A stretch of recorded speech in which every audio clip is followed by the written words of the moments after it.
Warm words between the leaders of the two biggest economies as President Xi and President Biden began their November virtual summit. 中美发展都处在关键阶段。 We should each run our domestic affairs well and at the same time shoulder our share of international responsibilities and work together to advance the noble cause of world peace and development. This is the shared desire of the people of our two countries and around the world, and the joint mission of Chinese and American leaders. But 2021 was not a warm one in US-China relations. The first high-level meeting with the new Biden administration and their Chinese counterparts was held in the frozen northern state of Alaska in March. The conversation was equally cool.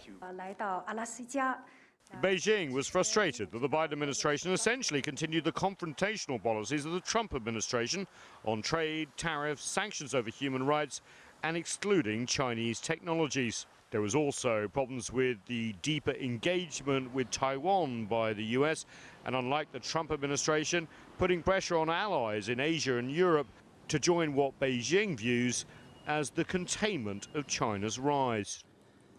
Warships of the United States have repeatedly flaunted their strength and provoked troubles in the Taiwan Strait recently in the disguise of free navigation.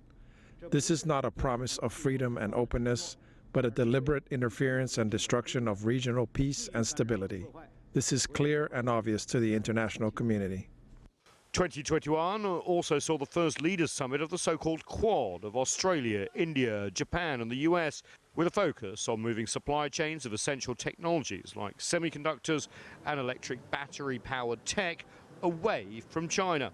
The AUKUS military alliance with Australia and the UK and the US, which will supply Canberra with nuclear submarines, and a US-led diplomatic boycott of the Beijing Winter Olympics, and more than 200 bills in the US Congress to boost strategic competitiveness with China also added to woes. Increased cooperation with the island of Taiwan from Washington was perhaps the biggest provocation for Beijing.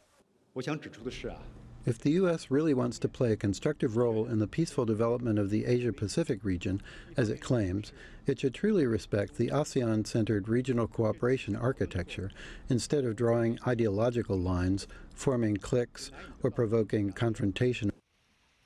But underneath these growing tensions, there's also an awareness that Washington and Beijing need to cooperate in areas that affect the whole planet, like climate change. The surprise announcement from the COP20 summit of deeper Chinese-American cooperation was welcomed globally.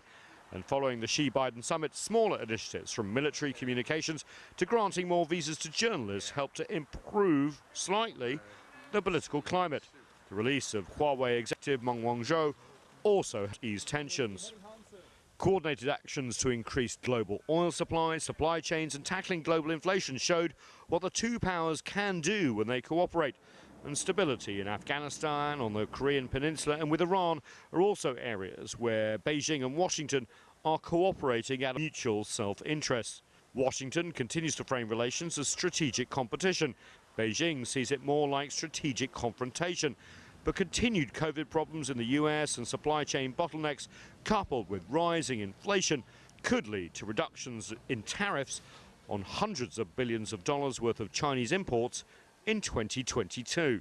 But Beijing and other powers are also increasingly concerned about Washington's efforts to introduce an ideological component into relations with China and others. The recent so-called Summit for Democracy was a hand-picked invitation of like-minded other powers. And fears are that dividing the world into two different ideological camps could reduce the chances of cooperation in the future. Nathan King, CGTN, Washington.